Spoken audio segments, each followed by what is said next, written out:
లూకా సువార్త 2వ అధ్యాయము 7వ వచనం.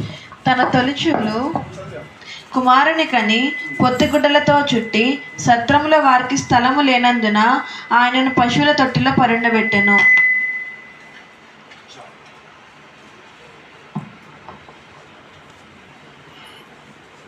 తన తొలిచూలి కుమారుని కని పొత్తి గుడ్డలతో చుట్టి సత్రములో స్థలము లేనందున ఆయనను పశువుల తొట్టిలో పరుండ పెట్టను. అంటే ఇక్కడ మన క్రిస్మస్ మెసేజ్ కాదు, దయచేసి మనము దీంట్లో ఒక పాయింట్ తీసుకోవాలి. ఏంటంట, సత్రములో వారికి స్థలము లేనందున.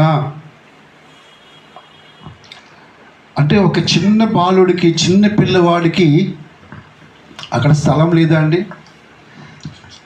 స్థలం లేదా? ఉండదా స్థలము? నిజంగా ఇవ్వాలి అంటే ఎలాగైనా సరే చిన్న పిల్లవాడికి స్థలము ఇవ్వచ్చు. ఇక్కడ ప్రాబ్లం ఏంటంటే స్థలము లేకపోవడం ప్రాబ్లం కాదు. అర్థమవుతుందండి? స్థలము లేకపోవడం ప్రాబ్లము కానే కాదు. ఏంటంటే వాళ్ళలో ఎవ్వరిలో కూడా కనికరము లేదు. ఏం లేదు?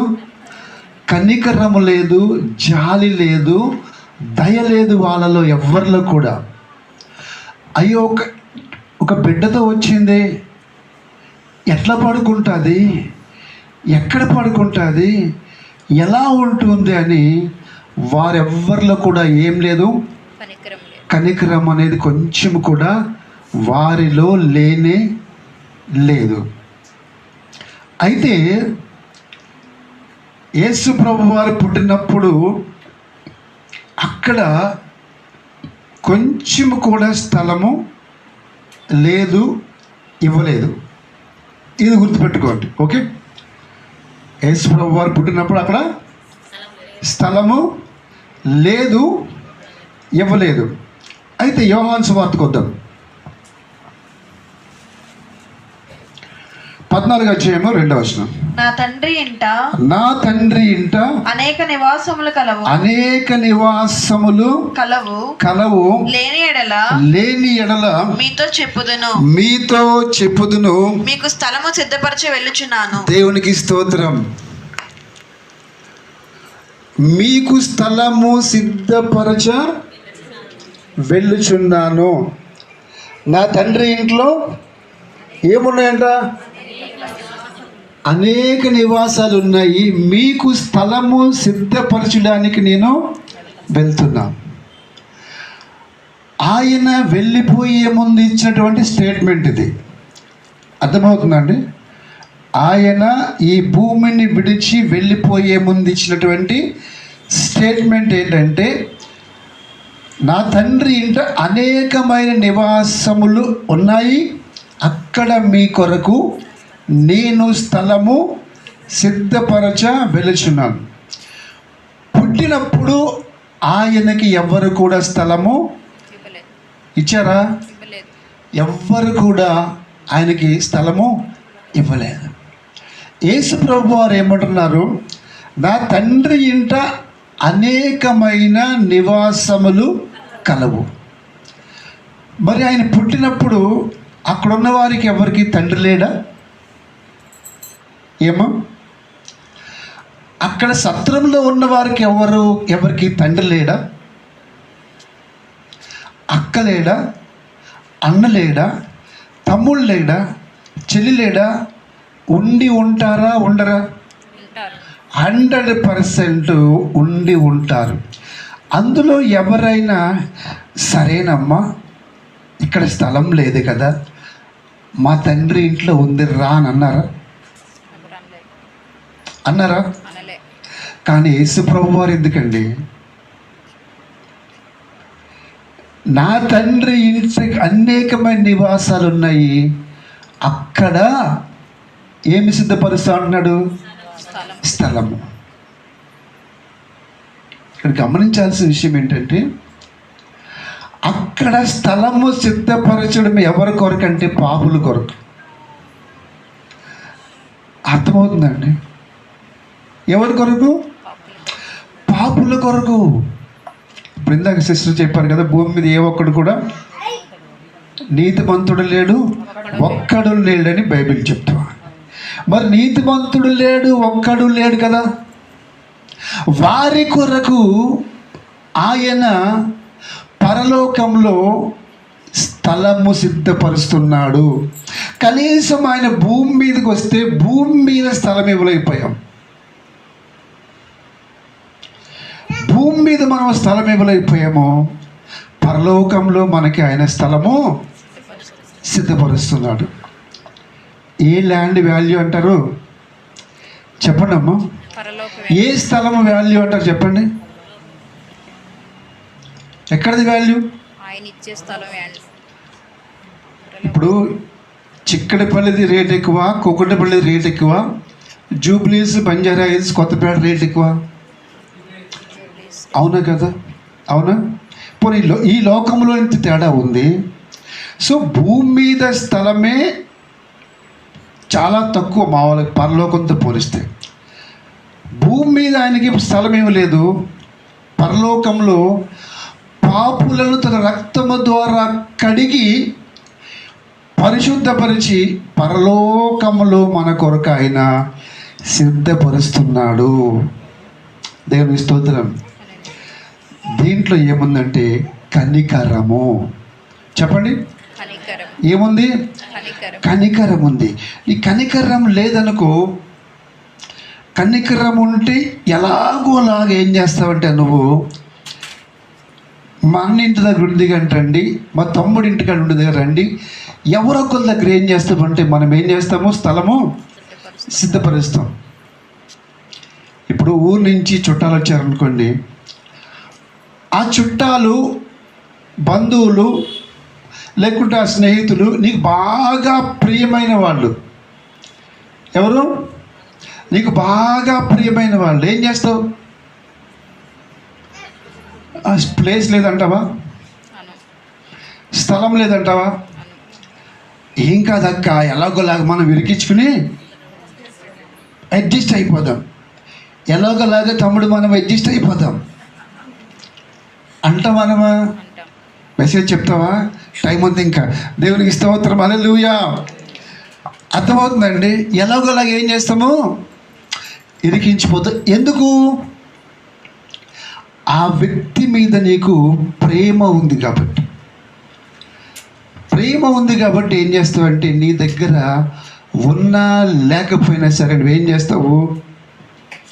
ఆ వ్యక్తికి ఎలాగోలాగా స్థలం ఇచ్చి నీ ఇంట్లో ఏదో ఒక ప్లేస్లో అడ్జస్ట్మెంట్ చేస్తావు. ప్లేస్ లేకపోయినా స్థలము ఇస్తాం కదా. మీకు డౌట్ రావాలి, పాస్టర్ గారు రిబ్కా బావి అని చెప్పారు కదా, బావిని వదిలేసి ఇక్కడికి వచ్చారు ఏంటని. ఇప్పుడు మనం బావి దగ్గరికి వెళ్తాం. ఆదికాండము 24వ అధ్యాయము 22వ వచనం. ఒంటెలు త్రాగుట అయిన తరువాత, ఆ మనుష్యుడు అరతులము ఎత్తుగల బంగారపు ముక్కు కమ్మిని ఆమె చేతులకు 10 తులముల ఎత్తుగల 2 బంగారు కడియములను తీసి నీవు ఎవరి కుమార్తెవు? ఒక్క నిమిషం, ఇది మనకి అందరికి తెలిసిందే కదా. ఇప్పుడు ఎలియాజరు ఎక్కడికి వస్తున్నాడు? ఇస్సాకుకి సంబంధం చూడడానికి రిబ్కా ఇంటికి వస్తున్నాడు. దారిలో బావి దగ్గర ఒంటెలన్నీ అక్కడ మోకరింపు చేశాడు. రిబ్కా ఆ ఒంటెలన్నిటికీ నీళ్లు పోసింది. నీళ్లు తాగిన తర్వాత జరిగినటువంటి సంభాషణ. ఓకే, అంతకుముందు మనం 3 మెసేజ్లు చెప్పుకున్నాం. ఇప్పుడు వారిద్దరి మధ్యలో సంభాషణ చూద్దాం ఒకసారి. మనం చదవమ్మా. నీవు ఎవరి కుమార్తెవు దయచేసి నాతో చెప్పుము. నీ తండ్రి ఇంట మేము ఈ రాత్రి బస చేయుటకు స్థలమున్నదా అని అడిగాను. ఏమంది? ఈ రాత్రి బస చేయుటకు స్థలం ఉందని అడుగుతూ ఉంది. ఇప్పుడు రిబ్కా ఏం చెప్పిందో, అందుకామె నేను నాహోరుకు మిల్కా కనిన కుమారుడగు బెతయేలు కుమార్తెనను మరియు ఆమె మా యొద్ద చాలా గడ్డియు మేతయు రాత్రి బస చేయుటకు స్థలమును ఉన్నవనగా. వావ్, దేవునికి స్తోత్రం, హల్లెలూయా. ఏముంటుందండి? అమ్మ కరెక్టే, నువ్వెవరమ్మాయి, ఏంటి, ఎక్కడుంటావు చెప్పు, స్థలం ఏమైనా ఉందంటే రాత్రి బస చేయుటకు ఏముంది? స్థలం ఉంది. This is the mercy mind. కనికరము గల హృదయం అంటే ఇదే, హార్ట్ ఆఫ్ కైండ్నెస్ అన్నమాట. ఇప్పుడు పడుకోవడానికి స్థలం ఉన్నది రమ్మని చెప్పింది కదా. మీ ఇంటికి ఎవరైనా బంధువులు వచ్చినప్పుడు వాళ్ళతో పాటు ఒక 4 కుక్కలు తీసుకొచ్చారనుకోండి, ఇవి మా దొడ్లో పెంచుకునే కుక్కలు అని చెప్పి తీసుకొచ్చారనుకోండి, కుక్కలకు స్థలం ఇస్తావా? ఏమ్మా అక్క, మేము మేపుకున్న బర్రెలు అని చెప్పి 2 బర్రెలు తీసుకొచ్చావు అనుకో, స్థలం ఇస్తావా? ఇవ్వవు. ఒక 4 మేకలు తీసుకొస్తే స్థలం ఇస్తావా? ఇవ్వవు. కానీ రిబ్కా అంటుంది, ఆ స్క్రిప్చర్ మళ్ళీ ఒకసారి క్లియర్గా చదవమ్మా. మరియు ఆమె మా యొద్ద చాలా గడ్డియు మేతయు రాత్రి బస చేయుటకు స్థలమును ఉన్నవనగా. ఫస్ట్ ఏం అడిగాడు ఆయన? ఆయనకి స్థలం అడిగాడు. స్థలముందా అంటే రిబ్కా ఏం చెప్పాలా? స్థలం ఉంది అని చెప్పాలి. అంతే కదమ్మా. అక్క, మీకు స్థలం ఉందా అంటే ఏం చెప్తారు? స్థలం ఉంది గట్కేశ్వర్లు అని చెప్తారు, అవునా? ఇప్పుడు రిబ్కాని స్థలం ఉందా అంటే ఏముంటుంది? ఒక్క స్థలము కాదయ్యా, నీ ఒంటెలు మేయడానికి మేత ఉంది, నీ ఒంటెలు తినడానికి గడ్డి ఉంది. మేత గడ్డి ఉంది. ఒంటెలు పడుకోవడానికి, నువ్వు పడుకోవడానికి కూడా మా ఇంటి దగ్గర బోళ్ళంత స్థలం ఉంది. అందరూ వచ్చేయండి. దేవునికి స్తోత్రం, హల్లెలూయా. ఆ మేత అంటుంది, గడ్డి ఉంది అంటుంది, పడుకోవడానికి స్థలం ఇస్తా ఉంది. అంటే ఏమి కనిపిస్తూ ఉంది రిబ్కాలో? చెప్పండి. కనికరము గల హృదయం అండి, హార్ట్ ఆఫ్ కైండ్నెస్. ఇది కావాలా? దీని కొరకే దేవుడు ఎదురు చూస్తూ ఉన్నాడు, ఇటువంటి హృదయం గల వారి కొరకు. అర్థమవుతుందా? పోనీ రిబ్కాకి వాక్యం తెలుసా అండి? తెలియదు. పోనీ రిబ్కా క్రైస్తవురాలా? రిబ్కా క్రైస్తవురాలు కాదండి. రిబ్కా దేవుడు నమ్ముకున్నాము కాదండి. అర్థమవుతుందా? వాళ్ళెవరు కూడా దేవుడు నమ్ముకున్న వాళ్ళు కానే కాదు. ఒక దేవుడంటే తెలియనటువంటి రిబ్కాలో ఏముందంటే దేవుని యొక్క మనసు ఉంది. అర్థమవుతుందా? యేసు ప్రభువారు ఈ భూమి మీద పుట్టినప్పుడు ఆయనకి కొంచెం కూడా స్థలం లేదు అని చెప్పినప్పటికీ కూడా ఈ ప్రజలు నాకు తలవాల్చుకోవడానికి కొంచెం స్థలము కూడా ఇవ్వలేదు, కొంచెం కూర్చోవడానికి స్థలం కూడా ఇవ్వలేదు, కొంచెం పడుకోవడానికి కూడా నాకు స్థలం కూడా ఇవ్వలేదని చెప్పి ఆయన కోపం నుంచి వెళ్ళిపోయాడా? లేదు. నువ్వు స్థలం ఇవ్వకపోయినా, నేను కూర్చోవడానికి, నడువాల్చుకోవడానికి, కొంచెం సేపు పడుకోవడానికి నువ్వు స్థలం ఇచ్చినా ఇవ్వకపోయినా, నీవు నా దగ్గరికి వచ్చినట్లయితే నీవు నా దగ్గరికి వచ్చినట్లయితే, నువ్వు నన్ను నమ్ముకున్నట్లయితే, నువ్వు నన్ను వెంబడించినట్లయితే, నా రక్తంలో కడగబడినట్లయితే ఈ భూమి మీద కాదు పరలోకములో కూడా నీకు స్థలమునే సిద్ధపరుస్తాను. గడిక తమలు వరద వేసాకి. హల్లెలూయా. ఇదే యేసయ్యలో ఉన్నటువంటి హార్ట్ ఆఫ్ కైండ్నెస్. దేంట్లో ఎవరిలో ఉంది? రిబ్కాలో ఉంది. హల్లెలూయా. అక్కడ అడిగింది ఏంటి? ఆమె చెప్తున్న సమాధానం ఏంటి? అసలు సరిగ్గా చదివితే బైబిల్లో మైండ్ స్టక్ అయిపోతుంది ఒకసారి మనకి. స్థలం ఉందా అంటే, అయ్యా ఎలియేజరు గడ్డి ఉంది అంటుంది. స్థలం ఉందా అంటే, అయ్యా ఎలియాజరు మేత ఉంది అంటుంది. తర్వాత స్థలం ఉంది అంటే అక్కడ ఉన్నటువంటి మోగ జీవాలను చూస్తుంటాను. హల్లెలూయా. 10 ఒంటెలతో ఎవరన్నా స్థలం ఇస్తారా? ప్లేస్ సరిపోతుందా? సరిపోదు. ఇంకొకటి, ఈమె ఇక్కడ రిబ్కా ఒక నిమిషం ఆగి ఆలోచన చెయ్యాలి. ఏంటి తెలుసా?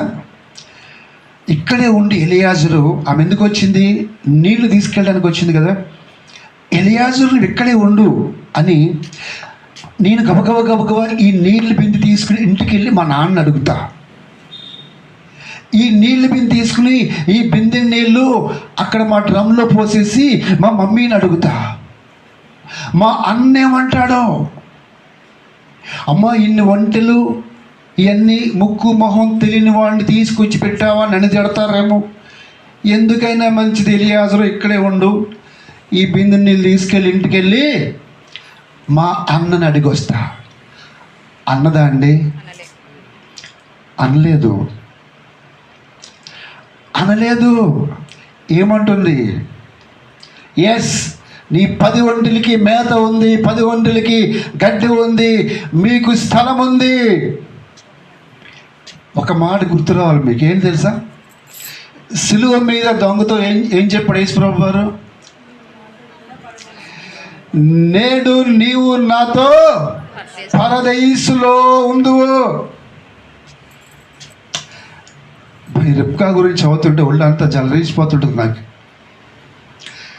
సేమ్ అదే కనికరము, అదే జాలి ఈ రిబ్కాలో కనిపిస్తూ ఉంది. హల్లెలూయా. అన్నని అడగలేదండి, తమ్ముడిని అడగలేదండి, వాళ్ళ డాడీని అడగలేదండి, మమ్మీని అడగలేదండి. అర్థమవుతుందా? ఎవరో ఎందుకండి, మా ఇంటికి ఎవరైనా పాస్టర్లు వస్తే అడగాలి ఎవరొకరిని. అర్థమవుతుందా? ఇంట్లో వాళ్ళని అడగాలి. మా ఇంటికి ఎవరైనా బంధువులు వస్తారంటే మా వాళ్ళని అమ్మ వస్తున్నారని అడగాల. అర్థమవుతుందండి? ఉన్న ఫ్యాక్ట్ అది. అడగలేదు అనుకోండి, ఎవరు చేసి పెడతాడు ఇప్పుడు? అంటారా? అనరా అండి? అయ్యో అంటారండి. ఎందుకంటే రోజు చేసి చేసి చేసి ఓపుకుండదు కదా. ఓపుకుండదు కాబట్టి ఏమంటాం? ఎప్పుడంటే ఎప్పుడు ఎవరంటే అక్కడ వస్తుంది. ఇది ఏంటి అనుకుంటున్నావు? హోటల్ అనుకుంటున్నావా? సత్రం అనుకుంటున్నావా? అవునా? ఒకవేళ రిబ్కా నిజంగా అడిగింది అనుకో, ఏంటే రిబ్కా ఒంటులా వస్తే ఎలియాజుని రమ్మని ఒంట్లు అక్కడ పడుకోబెట్టు అంటారు. అవునా కదా? రిబ్కా ఏం చేసింది తెలుసా? ఒకవేళ అన్న తిట్టినా పడ్డానికి సిద్ధపడింది. మమ్మీ తిట్టినా కూడా ఏం చేసింది? తిట్లు భరించడానికి సిద్ధపడింది. ఒకవేళ డాడీ తిట్టినా కూడా ఆ తిట్లు భరించడానికి సిద్ధపడింది. ఎందుకు తెలుసా? ఎలియాజరుని చూసి కాదు, అక్కడ ఉన్నటువంటి 10 ఒంటెలను చూసింది. 10 ఒంటెలు ఏం చేస్తున్నాయంటే మోకరించి, 10 ఒంటెలు మోకరించి, అమ్మ రిబ్కా తాగడానికి నీళ్ళు ఇచ్చావు, ఇంటికి కూడా స్థలం ఇస్తావు అమ్మ రిబ్కా, దేవునికి స్తోత్రం అంటున్నాయి అవి. హల్లెలూయా. ఎవరిని చూసింది ఆమె? రిబ్కా ఒంటెలను చూసింది. ఒంటెలు చూసినప్పుడు ఆ హృదయంలో ఏమొచ్చింది? కనికరం. ఇటువంటి హార్ట్ కావాలండి. ఇటువంటి హార్ట్ నీకుంటే ఎలా ఉంటుందో తెలుసా? నువ్వు వెళ్తూ ఉంటేనే డోర్స్ ఆటోమేటిక్గా ఓపెన్ అయిపోతుంటాయి. నువ్వు మళ్ళీ లాక్ తీయని అవసరం లేదు, డోర్ కొట్టాల్సిన అవసరం లేదు. అర్థమవుతుందా? ఆశీర్వాదమే వచ్చి డోర్ కొడుతుంది, ఓపెన్ డోర్ అని చెప్పి. దేవునికి స్తోత్రం. ఎందుకంటే ఈ హార్ట్ ఎవరిదంటే యేసయ్యది. యేసయ్య ఎవరికంటే కొందరికీ కాదంట, ఆయన అందరికీ ఉపకారంట. అందరికీ. ఒకసారి చూద్దాం, కీర్తన గ్రంథంలో ఉంటుందన్నమాట. చదవమ్మా. 145:9. యెహోవా అందరికి ఉపకారి, యెహోవా అందరికీ ఉపకారి, ఆయన కనికరములు ఆయన సమస్త కార్యముల మీద నున్నవి. ఆయన కనికరములు ఎక్కడున్నాయంట? ఆయన సమస్త కార్యముల మీద. అంటే ఆయన తన హస్తాలతో ఏమేమి సృష్టించాడో వాటన్నిటి మీద ఏముందంట? ఆయన యొక్క కనికరం ఉంది. అంతేకాదంట, ఆయన అందరికీ ఎవరంట? ఉపకారి. మనమేం చేస్తామంటే మనకి ఇష్టమైన వారికి ఉపకారం చేస్తాం, మనల్ని ప్రేమించే వారికి ఉపకారం చేస్తాం, మన బంధువులకి ఉపకారం చేస్తాం కదా. కానీ యేసయ్య అంట అందరికీ ఉపకారం. ఇదే మనసు ఎక్కడ కనిపిస్తుంది మనకి? బావి దగ్గర ఉన్న రెప్కా దగ్గర కనిపిస్తూ ఉంది. ఈ హృదయం కావాలండి. ఇందాక సిస్టర్ చెప్పారు కదా, నేను ఎక్కువసేపు చేయను, కొంచెం సేపు ప్రార్థన చేస్తాను. ఈ హార్ట్ కనుక నీకుంటే, ఈ హృదయము, ఈ మనసు కనుక నీకుంటే, జస్ట్ ఇట్లా ప్రార్థించడానికి నువ్వు మోకరించి యేసయ్యా అని చేతులు పైకెట్టగానే ఇమ్మీడియట్లీగా పరలోక ద్వారములు తెరవబడతాయి. అర్థమవుతుందండి? ఇటువంటి కనికర మనసు లేకుండా కఠినమైన మనసు పెట్టుకుంటే గంటల ప్రార్థించినా కూడా అది శూన్యమే, అది జరగదు. లోపడేముంది? కఠినమైన మనసు ఉంది. ప్రార్థన గంటసేపు చేస్తున్నాం, వాట్ ఈజ్ యూజ్? అది దానివల్ల యూజ్ లేదు. అందుకే ఈ మాట బైబిల్లో కూడా ఉంది, చూపిస్తాను మీకు. యోహాన్ రాసిన మొదటి పత్రిక 1 John 3:17-19. ఈ లోకపు జీవనోపాధి గలవాడయుండి తన సహోదరునికి లేమి కలుగుటయు చూచియు అతని ఎడల ఎంత మాత్రమును కనికరము చూపని వాని యందు దేవుని ప్రేమ ఎలాగూ నిలుచును. అంటే చూడండి, ఈ లోకపు జీవనోపాధి గలవాడయుండి తన సహోదరునికి లేమి కలుగుట చూచియు ఎంత మాత్రము సహాయము చేయకపోతే నీలో దేవుని ప్రేమ ఎలా ఉంటుంది? అంటే ఈ లోకంలో నువ్వు మంచిగా బ్లెస్ అయ్యావు, సమృద్ధిగా నీ దగ్గర ఆశీర్వాదం ఉంది, దీవెనలు ఉన్నాయి, అన్నీ ఉన్నాయి. అయినప్పటికీ నువ్వేం చేయలేకపోతున్నావు? చూడండి, తన సహోదరునికి లేమి కలుగుట చూచియు అతని ఎడల ఎంత మాత్రము కనికరము చూపని వాని యందు దేవుని ప్రేమ ఎలాగూ నిలుచును. అంటే ఒక వ్యక్తి ఆకలితో అలమటిస్తున్నాడు. ఫర్ ఎగ్జాంపుల్, నీకు తెలిసిన సహోదరుడు అనుకుందాం, క్రైస్తవ సహోదరుడు అనుకుందాం, సహోదరి అనుకుందాం, చాలా ఇబ్బంది పడుతున్నాడు, లేకపోతే ఇబ్బంది పడుతున్న స్త్రీ అనుకుందాం, లేదా రోడ్డు మీద వెళ్తున్నటువంటి ఒక వ్యక్తి అనుకుందాం. వచ్చి నీకేం చెప్పారంటే,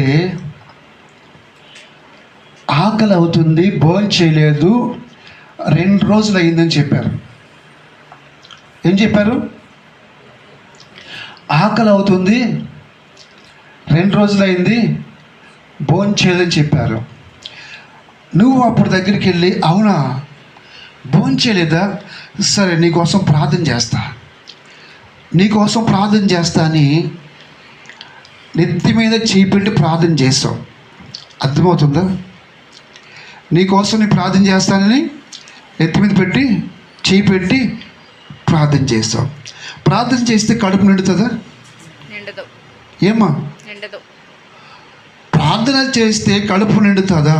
నిండదు. కడుపు నిండదు. అక్కడ నువ్వు చేయాల్సింది ప్రార్థన కాదు, అక్కడ నువ్వు చెప్పాల్సింది బాధ కాదు.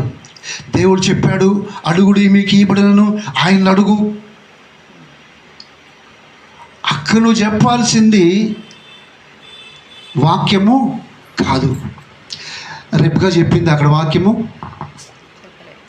ఏమండి, రెబ్కా వాక్యం చెప్పిందా ఎలియాజరుకి? నేను ప్రార్థన చేస్తానని చెప్పిందా? చెప్పిందా అండి? చెప్పలేదు. ఏం చూపెట్టింది? కనికరము, మెర్సీ, కైండ్నెస్. హల్లెలూయా. ఆ వ్యక్తి ఆకలితో ఉన్నప్పుడు నువ్వు అతనికి చెప్పాల్సింది వాక్యము కాదు, ఆ వ్యక్తికి నువ్వు చేయాల్సింది ప్రార్థన కానే కాదు. నువ్వు ఆ వ్యక్తి దగ్గరికి వెళ్ళి ఏదో భక్తిపరుణ్ణి, ఏదో భక్తి పర్రాలని నిరూపించుకోవాల్సిన అవసరం అక్కడ లేదు. నువ్వు చేయాల్సింది ఏంటి తెలుసా? కనికరము. అందరూ చెప్పండి. Heart of kindness. చెప్పండి. ఎస్. అక్కడ నీకేముండాలంటే కనికరం గల హృదయం ఉండాలి, కనికరం గల మనసు నీకు ఉండాలి. చెప్పగానే ఏం చేయాలి తెలుసా?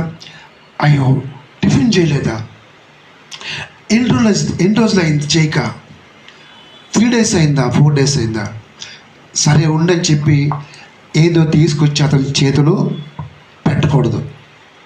అదేంటి పాస్టర్ పెట్టకూడదు? 100% పెట్టకూడదు.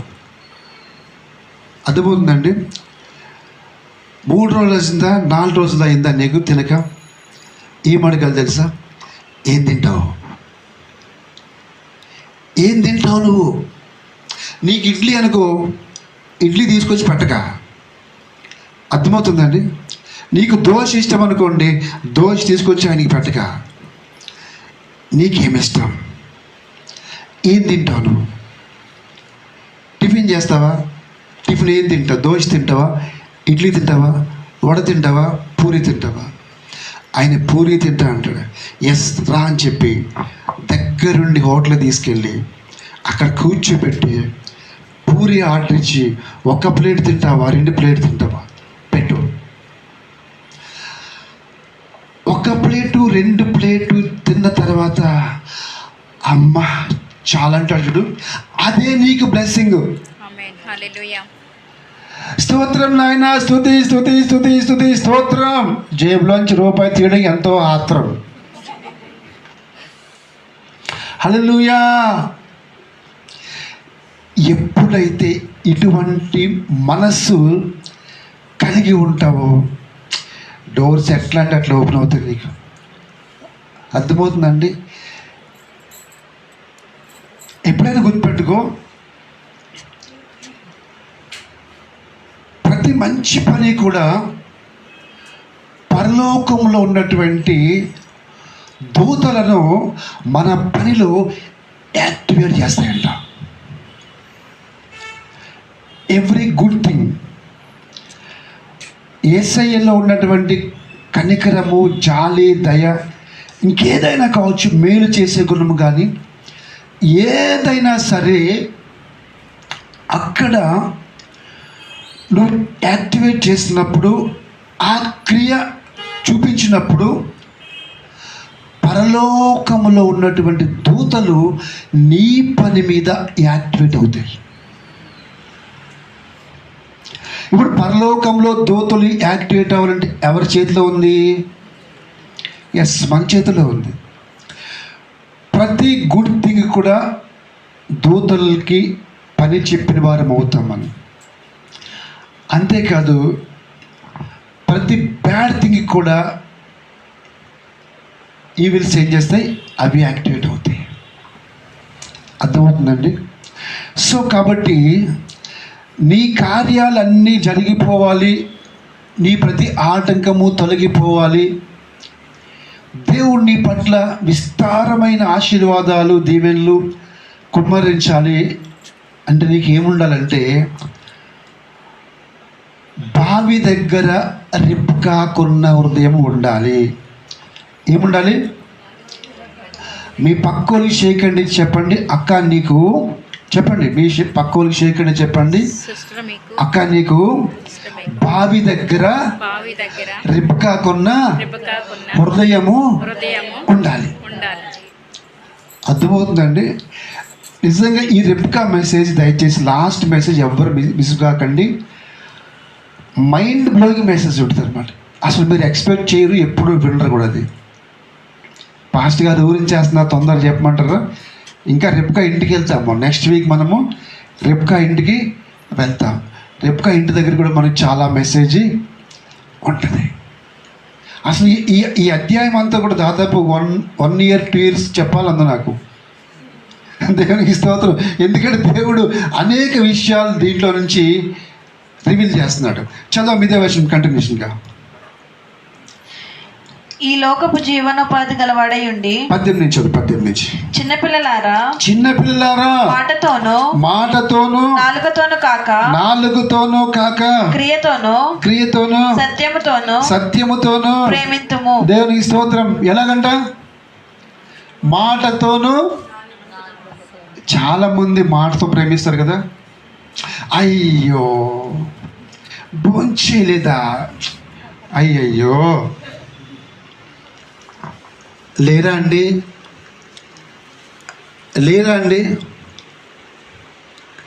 కావలసిన వాళ్ళకి ఆకుల్లోనూ ఏదో సామెత ఉంటుంది. అర్థమవుతుందండి? నీ ప్రేమ జస్ట్ నాలుక మీద మాత్రమే ఉంటే దాని వలన నీకు ఎటువంటి ఉపయోగము ఉండదు. ఇప్పుడు తల్లి ప్రేమ నాలుక మీదే ఉంది, పిల్లలకి ఏం వండి పెట్టట్లేదు అనుకోండి, ఎలా ఉంటుంది? తల్లి ప్రేమ నాలుక మీద ఉంటుందా, కడుపులోంచి వస్తుందా? చెప్పాలా? ఎస్, తల్లి ప్రేమ కడుపులోంచి వస్తుంది. నేను ఎప్పుడు చెప్పే ఒక మాట మీకు చెప్తాను. ఏంటి నా ఫేవరెట్ డైలాగ్ ఇది. ఎక్కడ కాపీ కొట్టింది కాదు, నా ఓన్ కొటేషన్. చెప్పాను కదా, ఒక కోర్స్ బుక్ రాస్తా అని చెప్పాను కదా, దాంట్లో ఒక కొటేషన్ ఇది. ఏంటి తెలుసా? భోజనం చేసేవాడికి వడ్డించేవాడు, భోజనం చేస్తారు కదా, భోజనం చేసేవారికి వడ్డించేవారు వారి యొక్క కడుపును చూసి వడ్డించాలి.